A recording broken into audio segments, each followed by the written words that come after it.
Здравствуйте, дорогие друзья! Осенняя тоска отлично разгоняется качественными игровыми проектами, в том числе и для мобильных платформ. Я отобрал лучших представителей из App Store Google Play, релиз которых состоялся с момента выхода последней подборки. Разумеется, со своими приятными исключениями. Так что освобождайте место на своих устройствах, ставьте лайк и устраивайтесь поудобнее, потому как у нас всегда есть во что поиграть.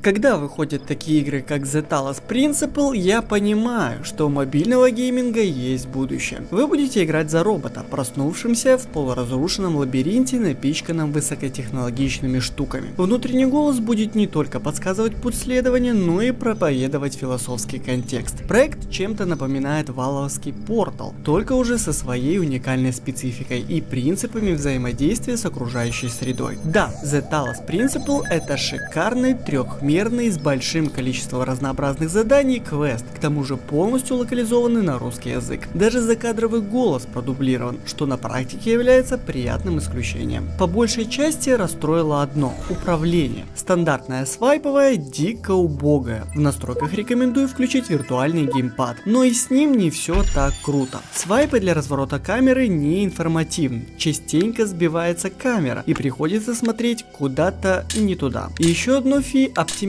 проекта. Динамических объектов не сильно много, но чувствуется, как смартфон начинает напрягаться и есть просадки по FPS. Несмотря на ложечки дегтя, The Talos Principle — квест с большой буквы, со сторилайном, шикарной графикой, интересными задачками и какой-никакой философией.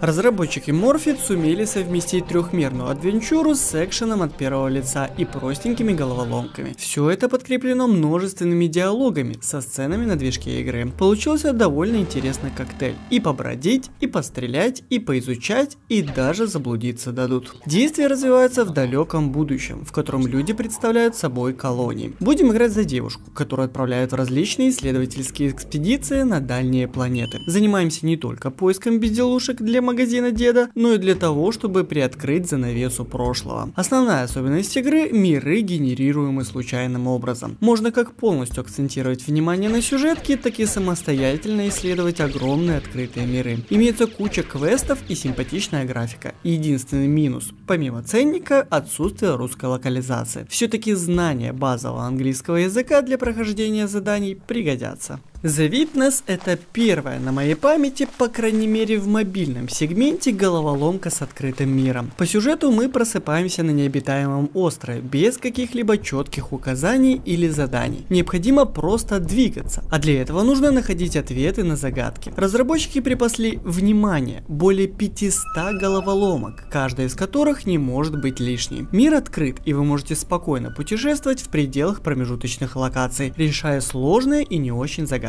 Графика по меркам квестов великолепная. Полная 3D от первого лица. Тень, блюр и аудиосопровождение отлично гармонируют. Вам придется изучить каждый закоулок, иначе вернуть память и свалить с острова не получится. Игрушка действительно достойная, хоть и принцип решения многих загадок отчасти идентичен. Главное, идите за проводами. Мало осталось игроков, которые не слышали бы про легендарную серию файтингов Shadow Fight. Разработчики в третьей части наконец-то освежили проект, вдохнув в него трехмерную графику. Модели бойцов, оружия, доспехов очень качественно прорисованы. Плюс в динамике все выглядит просто шикарно. От теневого файтинга остался только режим суперспособностей, причем его может активировать любой из бойцов. А там уже нужно использовать персонализированный скилл, расходующий специальную шкалу. Компания классическая, есть как основная сюжетная линия, так и второстепенные задания, без которых невозможно будет прикупить высокоуровневую шмотку. А с хардовыми, или хардовыми, в общем те, которые по харду выступают бойцами, по-другому никак. Разумеется, если вы не привыкли донатить. Механика управления прежняя, а вот прокачка доспехов и оружия заточена под донат. Нужны карточки, а попадаются они только в комплектах улучшений. А они даются, в свою очередь, только за успешные бои. А еще прикрутили бонусы. К примеру, если здоровье здоровья осталось мало, то и персонаж бьется сильнее. Оружие напрямую влияет на стиль ведения боя. Безоговорочно, файтинг получился достойный. Пробный запуск Shadow Fight 3 стартовал еще в июле. Пользователи Android могут беспрепятственно скачать игрушку с любого ресурса вроде 4PDA. Ну а пользователи iOS должны обзавестись канадским аккаунтом и бесплатным VPN-клиентом вроде Opera VPN. И только тогда удастся поиграть в новую часть шедевра. Мировой релиз пока откладывается. Эта интеллектуальная игра бросает вызовом любителям помериться IQ, смекалкой и в целом натренированностью серого вещества. Большая часть загадок основана на внимательности и смекалке, хотя есть и задания на математику, физику, химию и другие точные и важные науки. Разработчики ничуть не соврали, что это абсолютно новый подход к играм такого жанра. Тотальный интерактив присутствует во всем, а не ограничивается лишь 4 вариантами ответов, как это обычно бывает. На протяжении 70 уровней придется тапать в самой неожиданной части дисплея. Трясти, гладить, наклонять и чуть ли не целовать смартфон для решения очередной задачки. Пожалуй, самая оригинальная головоломка последних лет. Респект разработчикам. Иконку бы еще поменяли на что-то более презентабельное, вообще все было бы супер. Если вы любитель платформеров, то наверняка знаете несомненно крутую серию аркадного гольфа Stickman. Так вот, Kobe Hoops это та же самая механика, только в мире баскетбола. Есть два режима: головоломка и классика. Головоломка насчитывает 6 комплектов из 18 уровней. Если первый с легкостью проходится с одной попытки, то над разработкой стратегии прохождения последующих можно действительно потратить много времени. Задания разнообразны, уровни спроектированы толково, количество бросков ограничено. Но есть золотое правило: если мяч после броска возвращается к игроку, то вы сохраняете попытку. Пользуйтесь. В классике за отведенные 30 секунд нужно забросить максимальное количество мячей, причем за каждую удачную попытку добавляется секунда. Уровней классики тоже несколько. Несмотря на то, что графика пиксельная, игрушка получилась отличной. Проект бесплатен и не принуждает к донату. Все уровни можно пройти самостоятельно и комфортно, не потратив ни копейки. Единственное, чего не хватает, возможности прокачки скилла персонажей.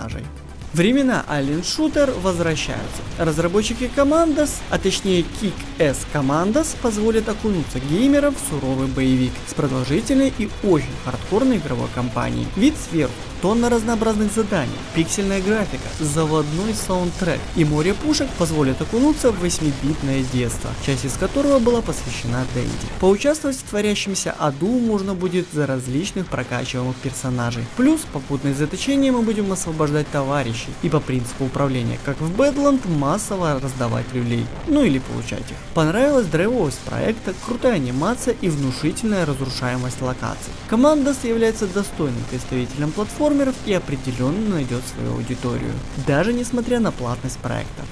Хотите по-настоящему хардкорный квест? The Guides Axiom к вашим услугам. На каждом уровне этой игрушки нам придется разгадывать пароль. Подсказки могут быть скрыты где угодно. Среди двоичного кода, в закономерностях и даже в собственном отражении. Каждый последующий из 50 уровней абсолютно уникальный. Если задача показалась уж совсем затруднительной, то достаточно ввести в окошко слово help и посмотреть рекламу, что вполне гуманно. Разумеется, можно и заплатить денежку. Главный недостаток игры — отсутствие русской локализации. Английский со словарем знать обязательно. Любителям метко метать дротики в мишень однозначно понравится Darts of Fury. Онлайн-проект предлагает стать чемпионом в большом количестве лиг, в которых вы будете сражаться с реальными игроками. Ну, по крайней мере, я на это надеюсь. Даже в таком относительно простом спорте в плане оснастки есть система апгрейда дротиков. Ну и, конечно же, неоспоримым преимуществом станет графика и анимация. Все сделано в чистом 3D с качественной прорисовкой. Единственное, чего не хватает, так это возможности мануально отключать анимацию между бросками, потому как большую часть состязания мы просто наблюдаем полет дротика или какой-нибудь slow-mo эффект. Донат в игрушке присутствует, возможности поиграть в офлайне нет, зато Darts of Fury не требует продолжительного погружения. Зашли на 5-минутном перерыве, отыграли несколько партий и не нужно отстраняться от внешнего мира надолго.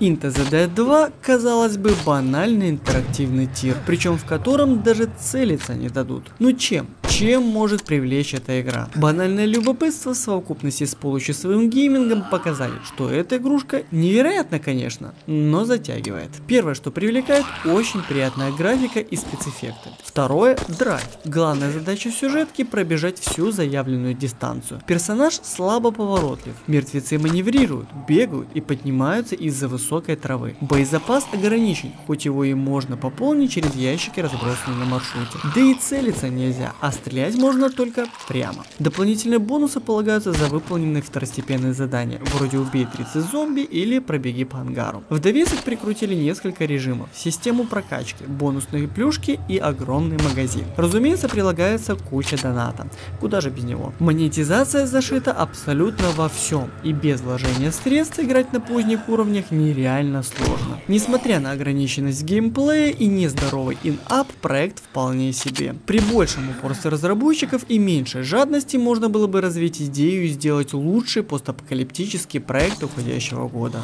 Но, увы.